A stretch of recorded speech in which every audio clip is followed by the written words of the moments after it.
And the reason why they come and they're seeing, that's the stories that they're sharing, is because they're fearing for their lives. You know, they're coming here to ask for asylum, running away from violence, running away from somebody that is trying to kill them. Or especially this particular summer, what we saw was a lot of children.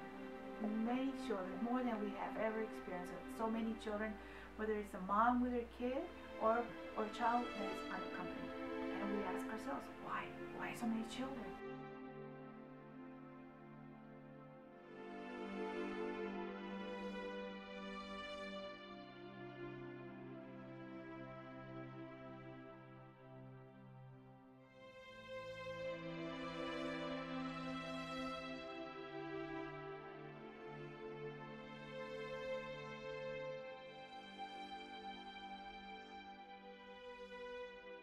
Tens of thousands of individuals pass through Sacred Heart, which is the respite center where we opened up.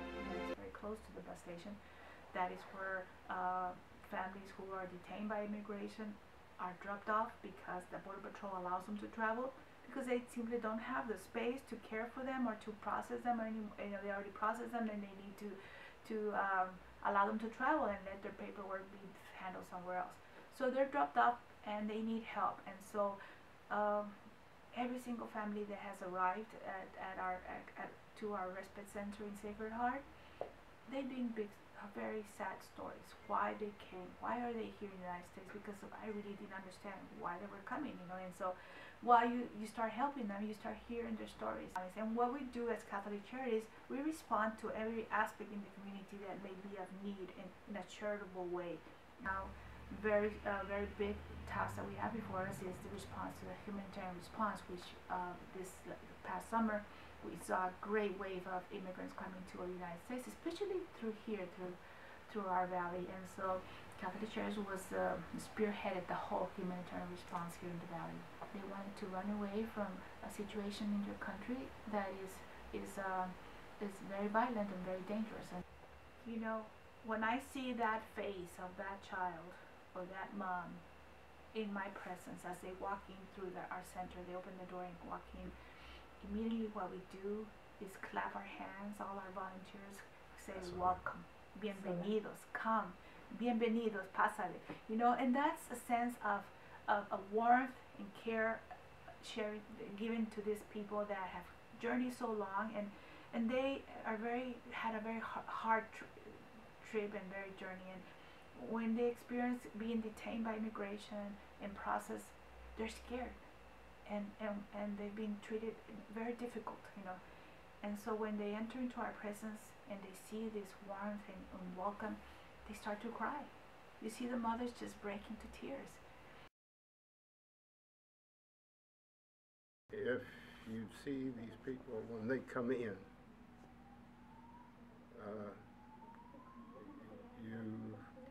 your heart goes out to them, and you think back. I mean, of course, we weren't around, but when our forefathers came over, you know, many years ago, they had less help than what we're giving these people, and we feel it's necessary to give back what we've had. June, I remember it was almost 12 midnight, and we were still at the center, because back then we were seeing 200, 300 people a day. It was a lot of people, you know. And so we were helping mothers, and we were trying to do our best to do everything. We were getting donations and everything. It was very late, and I was helping this mom. She was very petite. They're all mostly very petite moms, and she was pregnant, you know. And I was helping her, and I was looking at her and said, "My goodness, when are you due? You know, cuando nace el bebito?" And she said, "Yeah, you know," and "ya" means now, you know. And I go like, "What do you mean now?" He said, "Yeah, you know." And I said, "My goodness, why would you do that to yourself? Why would you risk your life, the life of your child? You know, put yourself through this condition. How long have you been traveling?" He said, "Almost a month." You know, and can you imagine a pregnant mom going through those dangerous, you know, just traveling through all the countries that she went through, and to get to this location, you know. And she said, "You know what? You see my hand?" And she showed me her hand. Her hand was completely destroyed. completely kind of like just not even look like a hand anymore. And so, as you see this, well, some guys came into my house, and they're like gangs, and they entered my house. They had a machete, and they just struck at my little girl. And so they won't kill her. I put my hand, and they completely cut it in half, and so it just healed back just like this, you know. And then she had another. They hit me over here too, and so, you know, this is the stories that I heard. These kind of stories of moms running away to protect their child, their innocent little child. That mother saying, you know, I want your child, your little boy. I want the gangs will come and tell him, you give me your boy. In 15 days, I will come and I will kill your little boy. And so they had to come. They had to find a way. They're hoping that maybe by traveling, because it's mostly mothers that come, you know. Out of all the people, it's mothers with their kids. And it's almost as if the love of my mother to the child is to protect the child, and to hoping that maybe somewhere up in the United States, maybe there's a chance that this child, that his or hers, would have a chance to live, to go to school, to have a life. Mi nombre es Marta y soy de Honduras. Belkis Noemí Hernández Sosa y tengo 18 años. Mi nombre es Amanda Ramos, soy del Salvador y tengo 23 años. Desde el 16 de diciembre salí de mi casa, pero perdí a mi bebé y venía huyendo porque el papá de ella me provocó un aborto en el 2013 y no creí que sucediera lo mismo, porque no lo creí. De igual forma con ella no quería que yo tuviera hijos. Pues solamente una ayuda para ella, y tal vez yo solamente busco la protección de ella y la mía, porque no quiero dejarla sola a ella. Mi papá son separados y como que el mismo ciclo se cumplió, ¿verdad? Pero yo quiero dar lo mejor para mi hija. Y si en un dado caso, porque varias gente me dice, tuviste suerte, porque a veces resulta que te pueden matar. Y yo no quiero eso para mi hija. Yo quiero vivir muchos años para ella, porque si ella está con el papá, ¿qué vida le puede esperar a ella? Me la traje escondidas. Mi papá, en Virginia. ¿Y usted se va para allá? Sí. ¿Él la maltrataba a ella también o solo a usted? Cuando tenía como 9 meses, varias ocasiones la ha golpeado, una nalgada, y la ha hablado fuerte. Pero ella veía unas situaciones cuando ella me decía, tengo miedo. Entonces ya eso es como para ya no poder más. Fíjese que un dato exacto, no lo sé. Solamente pagué $500 para que me cruzaran el río. Y luego traía como $800. Y mi trayecto fue en tráiler. A los señores traileros les pedía que si me podían llevar con la niña. Uno encuentra gente, buena gente, que le brinda la ayuda, pero hay otra gente que no. Pero siempre tenía en mi mente y era positiva que iba a encontrar a alguien que me ayudara. Y sí encontré mucha gente. Arriesgó me todo brindó la para mano venirse a los y me Estados brindó una casa, para tener una mejor vida. familias. Como estaba embarazada, entonces lo hice por mi bebé para que él tenga una mejor vida. Y en Honduras no se puede. A truck driver that was driving us through Mexico, he was 14 years old and smoking marijuana. You know, when you're willing to do that, life's pretty desperate. You have no clue as to how, I have no clue. I have a warm bed at night. Yeah. Lots of food. and they don't. Cuando tenía 11 años mi mami se murió, entonces he vivido en un orfanato, en casas hogares y a los 18 ya no puedo estar ahí porque solo lo apoyan hasta los 18 años. Como tuve una violación por mi padrastro, entonces me tuve que estar ahí 5 años, pero ya tengo 18 y no puedo estar ahí, entonces para seguir ahí. ¿El papá del niño se quedó en Honduras? Sí. ¿Ustedes piensan reunirse o No, no? Entonces le va a tocar sola. sí, Aquí, solo está mi hermano. entonces piensa llegar allá. Sí, en Filadelfia vive mi hermano. ¿Y qué dejó atrás? No mucho, ¿verdad?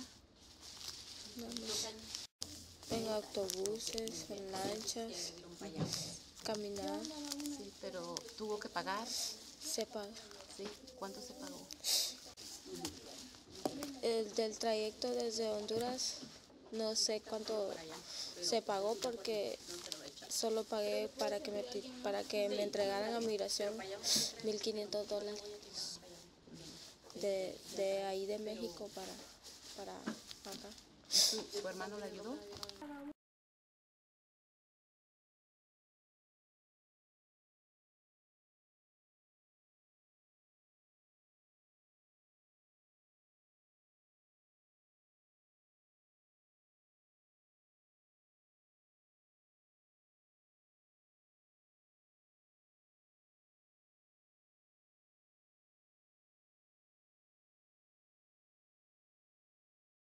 Sí, es que en Honduras no está bien las cosas.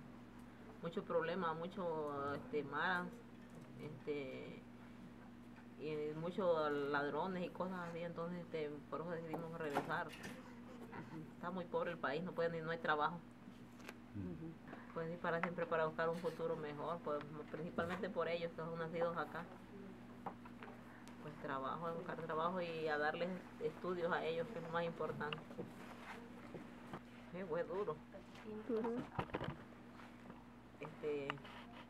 Pasa hambre, a veces corriendo, a veces caminando por lugares peligrosos, pero es bien arriesgado. Y sus hijos que se quedaron allá no son ciudadanos americanos, por eso se arriesgó con estos. Sí. ¿Y ellos piensan venir después? Es la idea, a ver, pero imagínense, deportan a mi esposo ahorita, solo quedo yo sola de nuevo. Sí, para él venir es difícil, porque ya lo deportaron, ¿verdad? ¿Y los otros dos no los deportaron? No, entonces ellos tienen mejor oportunidad de venir. Una decisión grande porque deja mitad de su familia atrás. Así es. We're not interested in politics. We're not taking sides. We just simply see a person before us that needs our help. A mother with her child in a very heartbreaking condition. They are totally in a state of great need, and they need help. They need to wash up, take showers, eat. They need to see a doctor. They need care and love, and that's what we do. And just right now, I was just at the respite center in Sacred Heart this morning, and this yesterday we had a mother with her child.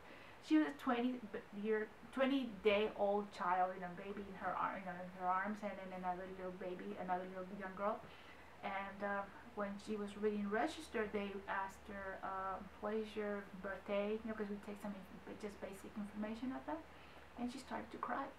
It turned out that today was her birthday, and she was crying, because immigration had just dropped her off there at the bus station. She came with her husband, and the family came together. But because this is the policy of the immigration for how they process the family, they separated the dad and they detained him, and they are going to deport him back to his country. And the reason why they came here, and the mom was crying, she was just full of tears, and she was saying, "My husband, they're going to kill him. They just killed his brother, and we know if my husband goes back, he's going to die." And so she was devastated, and she's here. The whole family was here because they were trying to be safe. Well, because that's policy for immigration. They don't really want to let go anybody. They feel forced to let go of the mother and the child because they don't really have the space to to keep them detained. You know, if they did, I don't think they would do. I think they're working very hard to make sure that they don't release anybody, because they want to make sure that they have the border in control, and their way of controlling the border is saying by not allowing anybody to go beyond this point. And so they're making it very difficult for a family that is trying to come here, and so the border patrol, the law enforcement that we have is trying to do their job, and they're trying to do it by saying our job is to detain them and to deport them back, you know. And so that's what they're doing. And so those moms that get to travel is because only they don't have any other choice, and they allow them to travel. But if they had a choice, they would not allow them to travel. So so they don't have to let go of the mom and the dad. The kid can be. The reason why they let the mom go is because there's a child, and they don't have the conditions to care for the child. So they have to let the child go, and they can't let the little child go by themselves. So they have to let one parent go. But you know, it's not until it hits home, you know, and it's right here in your front door, that you actually will know what it is exactly. And that's why, you know, the response has been very positive, even though we have had some people, and we have heard them object to the idea of helping the families and their immigrants. The overwhelming response has been very good. I think that what we experience here since this summer is that United States does have a heart. The people in the United States, many of them, there were those that questioned it and are against it, but the majority, a great number of them, we've helped close to 13,000 people to this day at our center. We've had 18,000 volunteers since then, you know, in helping us here, you know, 18,000, and a lot of people, you know, just the weekend of 4th of July, we had over 1,000 people that weekend, you know, volunteers. It's amazing, the response and the help. How can I help? And we still have volunteers from all over the United States come and spend a weekend or a whole week or longer, you know. So the response has been very good. But I think that when we don't help, a lot has to do with the fact that we have not seen. Yeah. People have to come and see. If you have a doubt, you question, come and see for yourself and understand why. Why is these people coming? And hear them from them, their stories, you know, and then you make your own decision, you know. I think that really is how we should be able to make our own decision as to whether we should help or not, you know, whether you will help a person, a mother or a child that needs you. And I think migration and immigrants come all the time, you know. It's not something new. It's just as this time it was mostly children, and lots of children, you know. But, well, being able to help families every day. Some days we have 100. Even now we have sometimes close to 100 individuals coming every day, and other days we'll go down to the single digits, like just 2 or 3 families in a day. It all depends on whether immigration allows them to travel or not, because they have the space or they don't.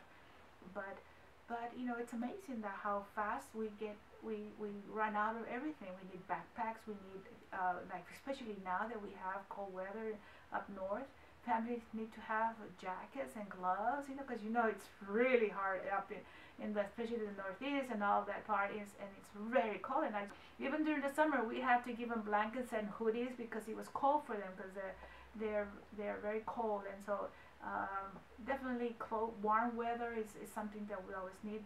Jackets we always need, backpacks, and of course any type of resources, because we're always giving them food, a backpack, and a little bag to go to travel.